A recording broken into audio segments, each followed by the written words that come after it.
بسم اللہ الرحمن الرحیم۔ یقین جانتے ہو یقین کیا ہے؟ جب انسان بری طرح ہار جائے اور پھر دل سے آواز آئے کہ کوئی بات نہیں، اللہ پاک ہے نا۔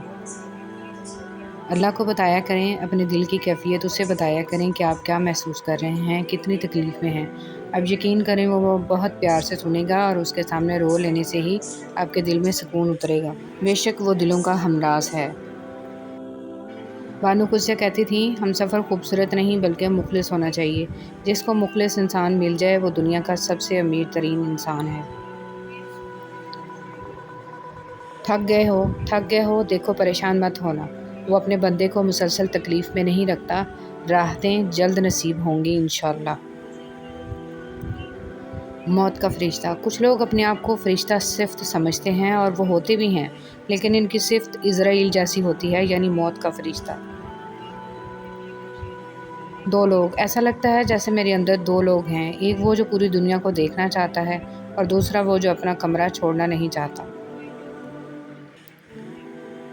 نصیب۔ رزق عورت کے نصیب سے ہوتا ہے اور اولاد مرد کے نصیب سے، لہٰذا رزق کے لیے کبھی مرد نہ چھوڑو اور اولاد کے لیے کبھی عورت نہ بدلو۔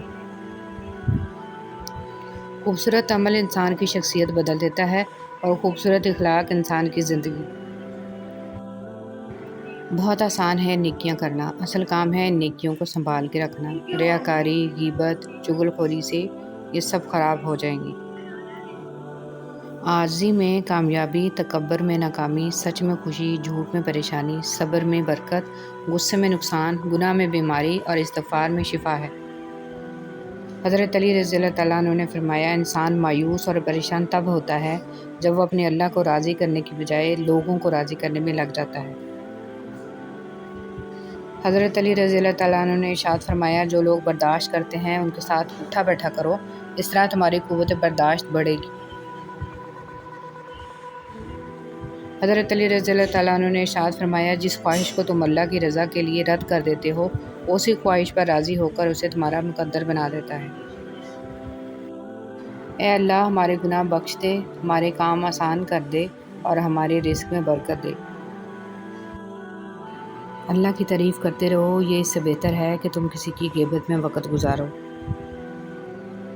دنیا کا مال تو چھوڑنا ہی پڑے گا، سمجھدار وہ ہے جو آخرت کا مال جمع کرے۔ والدین کا دل جیت لو، کامیاب ہو جاؤ گے، ورنہ ساری دنیا جیت کر بھی ناکام رہو گے۔ رزق اور عزت کسی کے اپنے اختیار میں نہیں، اللہ تعالیٰ جسے چاہے دیتا ہے۔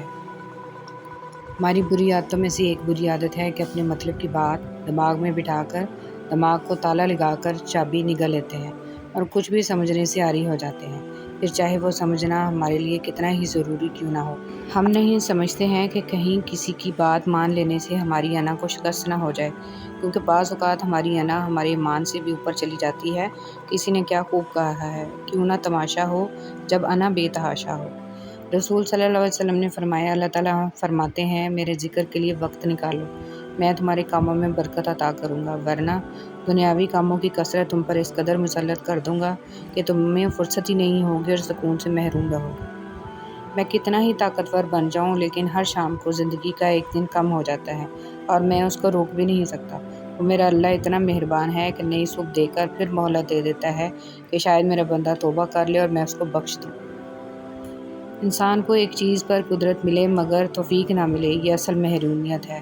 زبان ہلانا انسان کے لیے سب سے آسان ہے، لیکن محرومیت یہ ہے کہ اس سے وہ اللہ کا ذکر نہ کر پائے۔